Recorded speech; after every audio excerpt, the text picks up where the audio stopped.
Audio Jungle.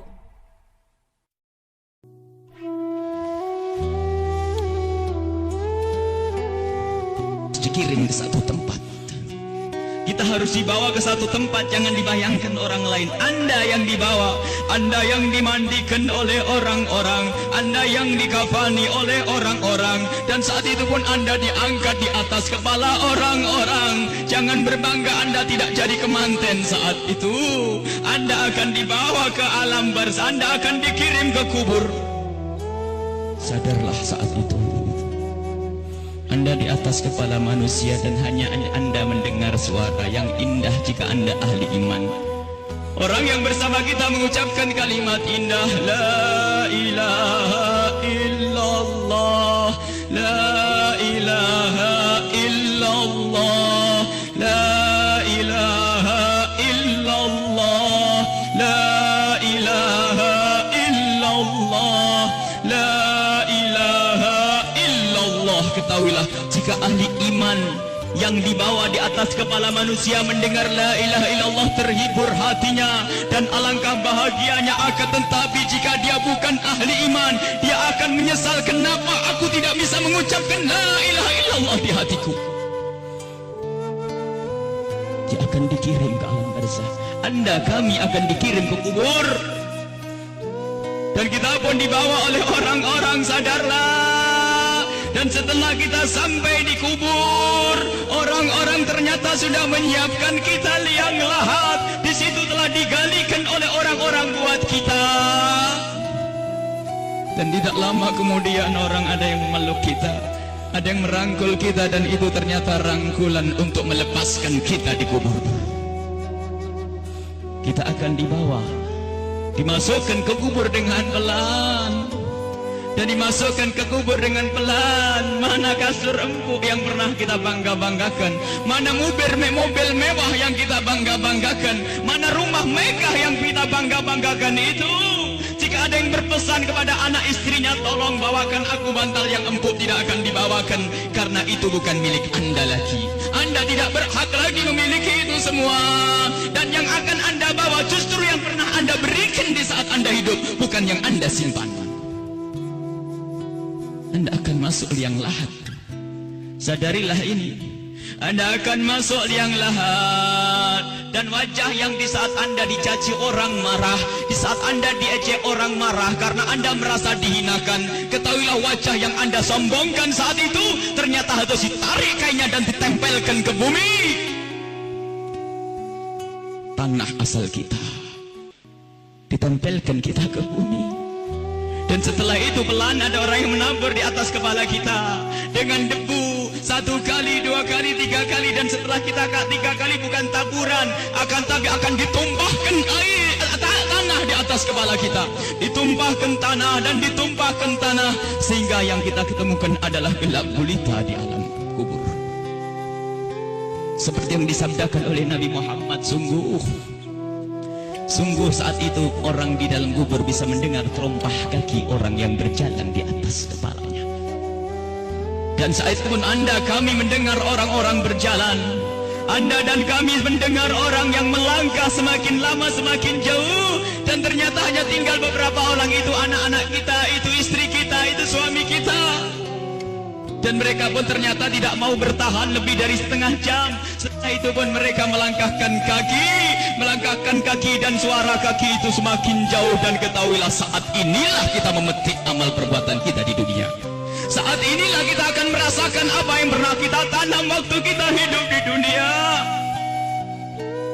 Anda ahli salat, Anda ahli ibadah, ketahuilah sebelum kedatangan malaikat mungkar nakir, ternyata Anda banyak yang menziarahi Anda, banyak yang datang.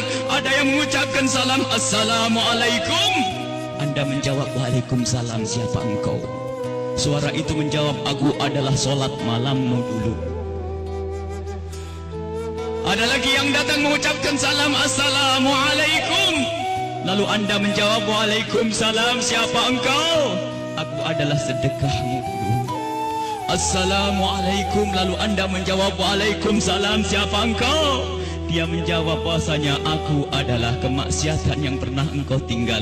Aku adalah baktimu kepada orang tuamu. Aku amal-amal soleh ternyata pada berdatangan. Amal-amal soleh berdatangan menemani Anda, bersama Anda saat itu. Dan ketahuilah, Anda tidak akan gentar dan tidak akan takut di saat berhadapan dengan makhluk Allah yang bernama malaikat Munkar dan Nakir. Anda tidak takut lagi saat itu karena Anda ditemani amal-amal baik. Maka di saat malaikat Munkar Nakir datang, Anda pun tidak bergetar, Anda pun tidak gentar, Anda tidak takut. Dan saat itu malaikat pun menampilkan sesuatu yang indah. Karena apa? Melihat orang ini ditemani oleh hal-hal yang baik, sehingga ia pun mengucapkan salam dengan syahdu, mengucapkan salam dengan penuh keindahan, lalu berkata, Man Rabbuk wa man nabiyuk, dan begitu seterusnya. Kami akan ditanya siapa Tuhanmu, siapa nabimu. Karena di hati Anda ada iman, hati Anda ada cinta kepada Allah dan Rasulnya, di hati Anda ada cinta kepada ulama-ulama Allah. Maka sesungguhnya saat itu lidah Anda akan mengucap begitu mudah. Anda akan menjawab dan menjawab dan menjawab.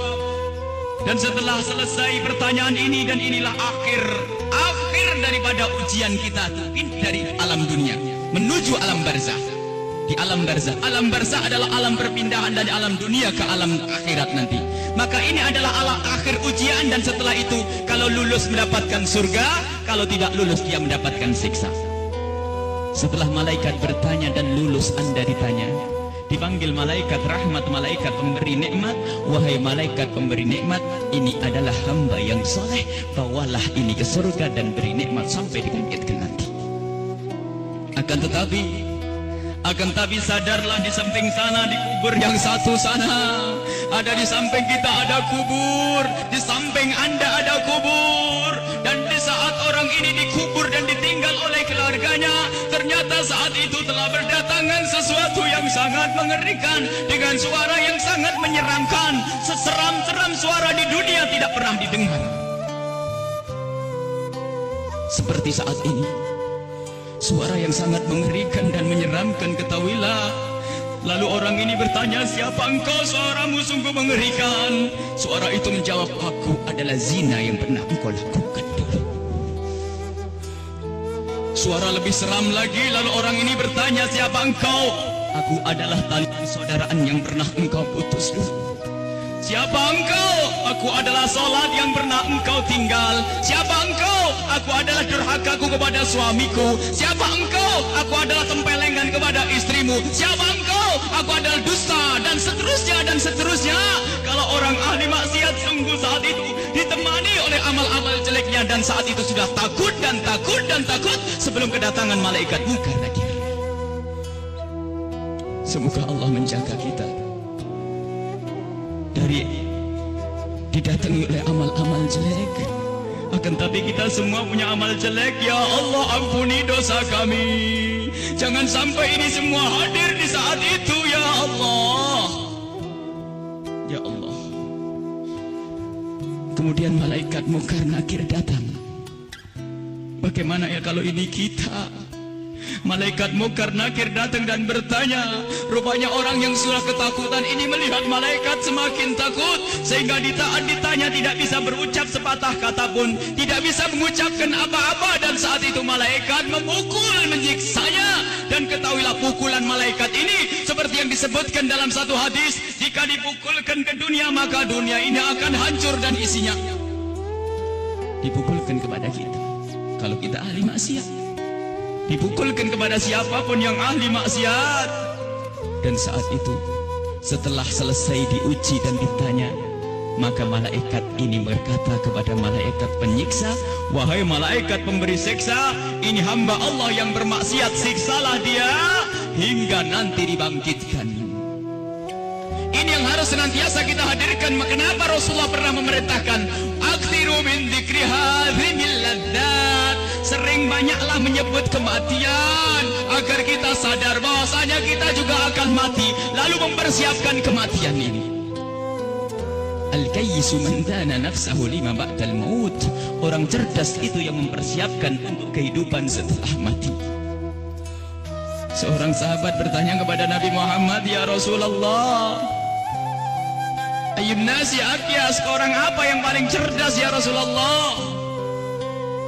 Dijawab, "Aktsaruhum lil mauti dzikra." Yang paling sering menyebut kematian, yang paling sering mengingat kematian. Wa ahsanuhum lima ba'dahu istidada. Yang paling banyak untuk mempersiapkan setelah kematian itu adalah orang-orang cerdas. Dan ketahuilah, siapapun yang selalu ingat kematian itu akan semakin indah tingkah lakunya. Jangan dianggap kalau ingat kematian orang ini akan cemberut. Jangan dianggap kalau orang kematian dia akan selalu muram. Tidak. Orang yang selalu keingat kematian akan semakin indah di dalam berinteraksi dengan sesama. Dia tahu bahasanya senyum kepada istri itu pahala, maka dia akan sering senyum.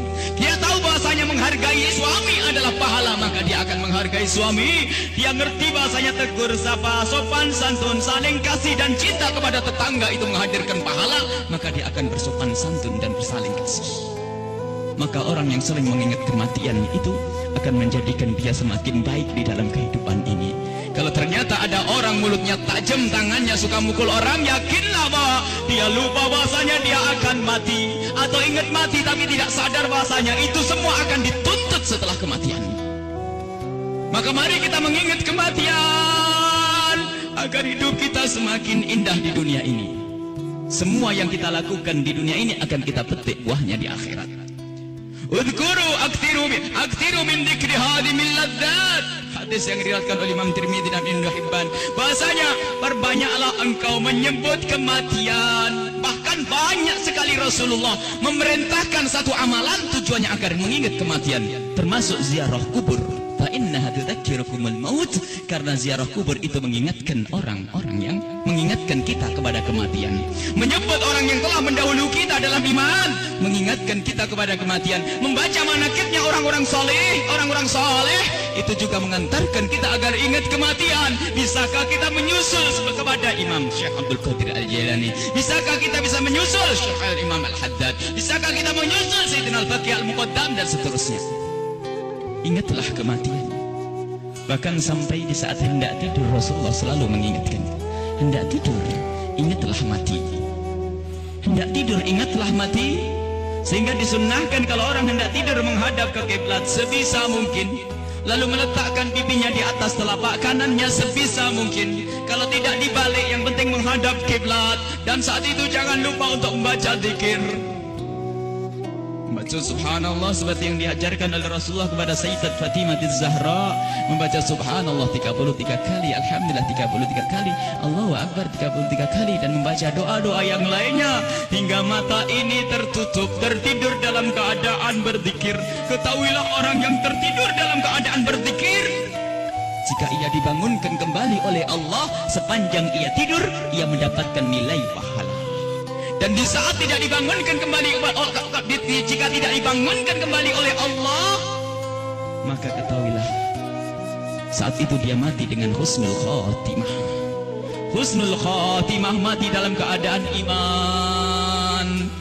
Maka dari itu, ayo kalau hendak tidur persiapkan untuk mati. Karena kita tidak tahu bisa bangun kembali atau tidak kita di saat kita tidur. Apakah bakal dibangunkan lagi oleh Allah atau tidak? Sungguh orang tidur seperti orang mati. Digunjing orang, tidak tahu barangnya, diambil tidak tahu, dan seterusnya. Dia adalah seperti kematian. Maka dari itu kalau hendak tidur persiapkan untuk mati. Jangan sampai kita lelap dalam tidur di saat kita lagi asik mendengar satu lagu, katanya lagu pengantar tidur. Apakah tidak takut jika anak kita lagi mendengar satu lagu pengantar tidur, tak taunya anak kita tidak bangun lagi? Kita tidak tahu ternyata yang didengar adalah hal yang semacam itu. Mau kemana dia nanti?